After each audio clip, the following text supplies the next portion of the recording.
Hi guys, இன்றைக்கி நம்ம என்ன பார்க்க போகிறோன்னா ஹென்னா மிக்ஸாலஜி. வீட்டிலேயே எப்படி ஆர்கானிக் ஹென்னா ப்ரிப்பேர் பண்ணுறதுன்றதை பார்க்க போகிறோம். ஹென்னா மிக்ஸாலஜிக்கு ஃபஸ்ட்டு ஆர்கானிக் ஹென்னா பவுடர் தேவை. நான் என்னோடய டீலர்கிட்டேருந்து 1 kg வாங்கி வச்சுருக்கேன். இப்போ இதுலேருந்து 100 கிராம் ஆஃப் ஹென்னா பவுடர் நம்ம இப்போ மிக்ஸ் பண்ணுறதுக்கு எடுத்துக்கலாம். ஃபஸ்ட்டே நான் எல்லா இன்க்ரீடியன்ஸையும் மெஷர் பண்ணி எடுத்து வச்சுக்கிட்டேன். ஸோ இப்போ இந்த ஹென்னா பவுடர் கூட 40 கிராம் ஆஃப் சுகர் ஆட் பண்ணிக்கோங்க. ஆட் பண்ணிவிட்டு அதையும் நல்லா மிக்ஸ் பண்ணி எடுத்துக்கோங்க. சுகர் நம்ம எதுக்கு ஆட் பண்ணுறோன்னா, அதில் ஒரு ஸ்டிக்கினஸ் கிடைக்கிறதுக்காக நம்ம சுகர் ஆட் பண்ணுறோம். 30 கிராமும் ஆட் பண்ணலாம், 40 கிராமும் ஆட் பண்ணலாம். Next 30 ml of eucalyptus oil add பண்ணிக்கிறோம்.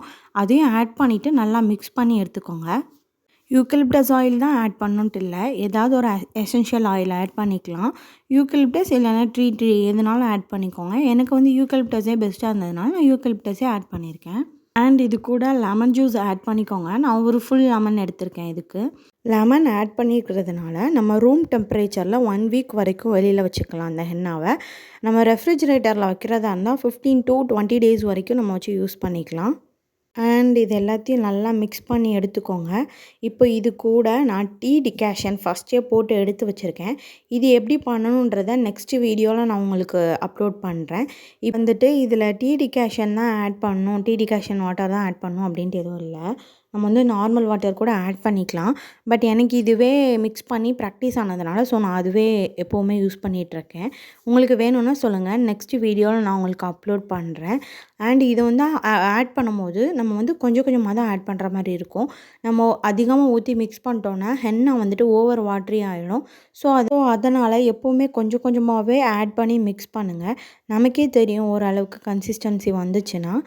அண்ட் இது நல்லா மிக்ஸ் பண்ணி எடுத்ததுக்கப்புறம் பவுலில் அதுவே ஒரு மாதிரி உருண்டு வரும். அதுலேயே நமக்கு தெரியும் நம்மளுடைய ஹென்னா மிக்ஸாலஜி ப்ரிப்பேர் ஆகிடுச்சு அப்படின்னு சொல்லிட்டு. இது நல்லா இந்த மாதிரி வந்ததுக்கப்புறம் பாக்ஸில் அப்படியே ஃபுல்லாக செப்பரேட் பண்ணி வச்சிடுறேன். செப்பரேட் பண்ணி வச்சுட்டு கரெக்டாக 8 hours வரைக்கும் அந்த பாக்ஸ் நம்ம ரூம் டெம்பரேச்சரில் வைக்கிற மாதிரி இருக்கும். ஏர்டேக் கண்டெய்னராக நீங்கள் எடுத்துக்கோங்க. நீங்கள் இதை ஸ்பூன் வச்சு மிக்ஸ் பண்ணிக்கலாம், இல்லைனா பீட்டர் வச்சு மிக்ஸ் பண்ணிக்கலாம், இல்லைனா ஸ்பேச்சுலா வச்சு மிக்ஸ் பண்ணிக்கலாம். அது உங்களுடைய விஷஸ். அண்டு இதை நான் நல்லா மிக்ஸ் பண்ணி எடுத்துகிட்டு 8 hours வரைக்கும் நம்ம ரூம் டெம்பரேச்சரில் வைக்கணும்.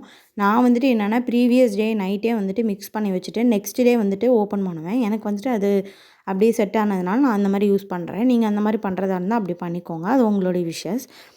மேக்ஸிமம் நம்ம 8 hours இதை வச்சுருக்கணும்.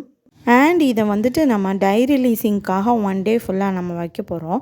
ஸோ இது கொஞ்சம் திக்கான கன்சிஸ்டன்சியில் இருக்க மாதிரி பார்த்துக்கோங்க. பிகாஸ் அந்த ஹென்னா கொஞ்சம் தண்ணி விடும். ஸோ அதனால் ஓகே ஃப்ரெண்ட்ஸ், அவ்வளோதான் முடிஞ்சிருச்சு. இது எப்படி டை ரிலீஸ் ஆகிருக்கு அப்படின்றத நெக்ஸ்ட் டே எப்படி இருக்குன்றதை நான் உங்களுக்கு இந்த வீடியோவில் காட்டுறேன். அண்டு நெக்ஸ்ட் டே இப்படி தான் ஃப்ரெண்ட்ஸ் இருக்கும். மேலே இருக்க லேயர் ப்ரௌனிஷாகவும் உள்ளே இருக்க லேயர் க்ரீனிஷாகவும் இருக்கும். இப்படி இருந்தால் ஹென்னா டை ரிலீஸ் ஆகிடுச்சின்னு அர்த்தம், கரெக்டான கன்சிஸ்டன்சியில் இருக்குதுன்னு அர்த்தம். அண்ட் இந்த வீடியோவில் நான் ஹென்னா எப்படி மிக்ஸ் பண்ணணுன்ற மிக்ஸாலஜி மட்டும்தான் அப்லோட் பண்ணியிருக்கேன்.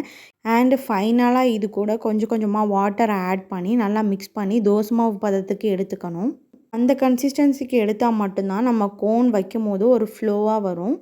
இந்த வீடியோவில் ஹென்னா மிக்ஸாலஜி மட்டும்தான் ஃப்ரெண்ட்ஸ் போட்டிருக்கேன். உங்களுக்கு henna paper cutting, paper rolling and எப்படி ஃபில்டர் அண்ட் எப்படி ஃபில்லிங் பண்ணுறதுன்றது தெரியணுன்னா நீங்கள் மறக்காமல் என்னோடய சேனல் சப்ஸ்கிரைப் பண்ணிக்கோங்க. பெல் ஐக்கானை டச் பண்ண மறந்துடாதீங்க. தேங்க்யூ ஃபார் வாட்சிங்.